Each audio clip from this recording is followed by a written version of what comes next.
సారా అర్జున్ నాన్న మూవీలో అదే, చిన్న అమ్మాయి, దాన్ని దిల్ రాజు గారు తీసుకున్నారు అనమాట. అప్పుడంతా మూవీ సర్కిల్ ఇదంతా బాగుండేది. తర్వాత ఇంక వెళ్ళి సీరియల్ అన్నాక యాక్చువల్లీ అదే సినిమా కంప్లీట్ అయిన తర్వాత క్రిష్ గారి బ్యానర్లోనే స్వాచ్ఛినుకులు స్టార్ట్ చేశాను. అట్ ద సేమ్ టైం తను ఈటీవీలో అభిషేకం చేస్తుంది, నేను కూడా అభిషేకం సీరియల్ స్టార్ట్ చేశా. జమినీ తోడుకోడలు 3 సీరియళ్ళు మంత్, నాకు అసలు గ్యాపే ఉండేది కదా, అటు ఇటు తిరుగుతూనే ఉండండి. అప్పటి నుంచి ఇప్పటి వరకు ఎవ్రీ మంత్ 2 సీరియల్స్. నన్ను ఇంకా వదలలేదు ఎవరు. ఇంకా సినిమాకి వెళ్ళే ఛాన్స్ మిస్ చేసుకున్నా ఇక్కడ బ్లాక్ అయిపోయి. సో అంటే అందులో బాగుందా ఇందులో బాగుందా? ఇప్పుడు మీరు రెండు చేశాను. సో కొన్ని అప్లికేషన్స్ వల్ల ఏంటంటే మధ్యలో ఏబిఎన్ వర్మ అని మా కజిన్ ఒక ఆయన ఉన్నారు, ఆయన చెప్పినప్పుడు శ్రీరస్తు శుభమస్తు అని అల్లు శిరీష్ది ఒక మూవీ చేశారు. అందులో ఒక ఫ్రంట్ రోల్ అనమాట. సో అదే ఇంకా లాస్ట్, ఇంకా కంప్లీట్ ఇంకా సీరియల్స్లోకి వచ్చి ఇంకా తర్వాత ఎన్ని మూవీస్ వచ్చాయో.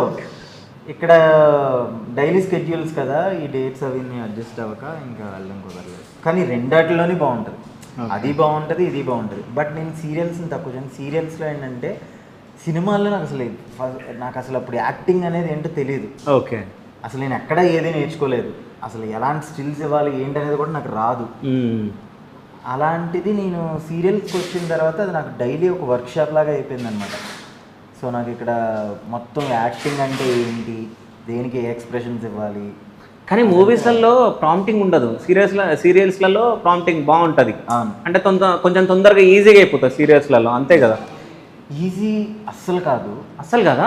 యాక్చువల్లీ ఏంటంటే మూవీస్లో ప్రాంప్టింగ్, ఇప్పుడు మూవీస్లలో మనం డైలాగ్ నేర్చుకోవాలి, సో ఇక్కడ డైలాగే ఉండదు కదా. ఇక్కడ కూడా యాజ్ అన్ ఆర్టిస్ట్గా ఎవరికన్నా సరే మూవీస్లోని ఇక్కడ ఎప్పుడు కంపేర్ చేసుకోవద్దు. మూవీస్ అంటే టైం టేకింగ్ ప్రాసెస్. నీకు రేపు ఎపిసోడ్ టెలికాస్ట్ అనే టెన్షన్ ఉండదు కాబట్టి అక్కడ మనం నేర్చుకుని చెప్పే టైం ఉంటుంది. ఇక్కడ టైం ఉండదు, బట్ కంటెంట్ అనేది మనం మైండ్లో పెట్టుకోవాలి. వాళ్ళు చదివింది మనం చదివేస్తే ప్రాంప్టర్ ఒకలా చదువుతాడు, ఓకే, మనం అదే ప్రాంప్టర్ చదివిందే మనం చదవడానికి లేదు కదా.